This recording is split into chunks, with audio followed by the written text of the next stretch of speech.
Hello, my name is Brian Suluwaga, and I'll be navigating cross-cultural communication for the US and Japan. Imagine you're negotiating a crucial deal overseas, and a simple gesture you make is misinterpreted, potentially jeopardizing the entire agreement. Cross-cultural communication isn't just a skill, what's it's a necessity. Let's dive into how we can avoid these pitfalls. In Japanese business culture, communication is high context, meaning much is understood through unspoken cues and shared cultural knowledge. The culture values hierarchy, so communication is often indirect and respectful of seniority.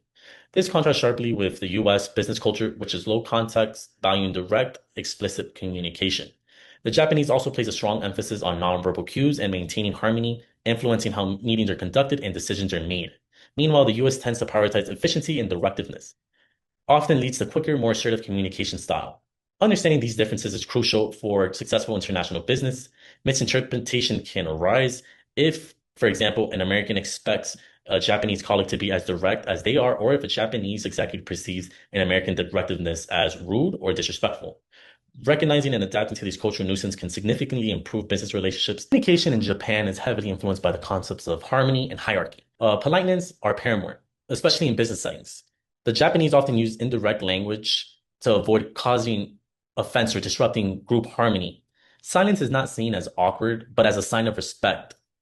In writing communication, and in careful choice of words that reflect the relationship between the sender and the receiver. US American communication style values directiveness, clarity, and efficiency. This emphasis is on getting to the point quickly and taking action. Assertiveness is often seen as a positive trait, and open dialogue is encouraged.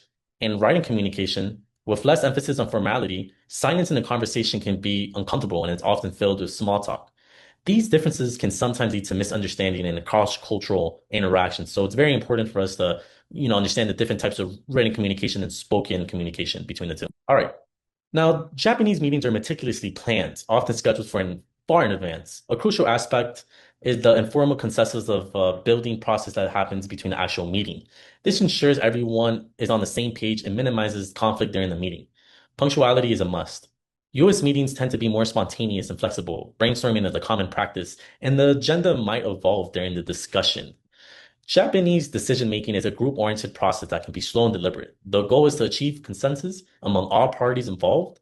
This approach values collective agreement and shared responsibility. US decision making often emphasizes individual responsibility and can be faster and more top down. A single person or a small group might make the final decision. Adapting to Japanese business norm requires a nuisance approach rooted in respect and understanding. Be patient with silence during meetings. It is often a sign that your counterparts are carefully considering their response. Rushing to fill quiet moments can be seen as impolite. When communicating via email, adopt the formal tone with structural salutations and closing. This shows professionalism and respect for the recipient. To ensure understanding without causing offense, ask clarifying questions gently and indirectly. Direct confrontation or challenging someone openly can be detrimental to building trust. Leverage cultural training tools and resources to gain deeper insights into Japanese business culture. Cross-cultural briefings and consultations can provide valuable context and practical tips. By integrating these practices, you'll navigate Japanese business environments more effectively, fostering stronger relationships and successful collaborations.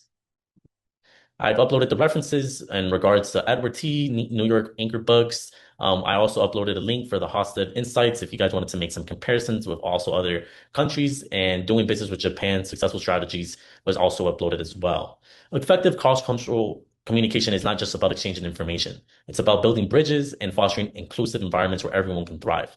Thank you for your time, and I'm happy to answer any questions you may have at this moment.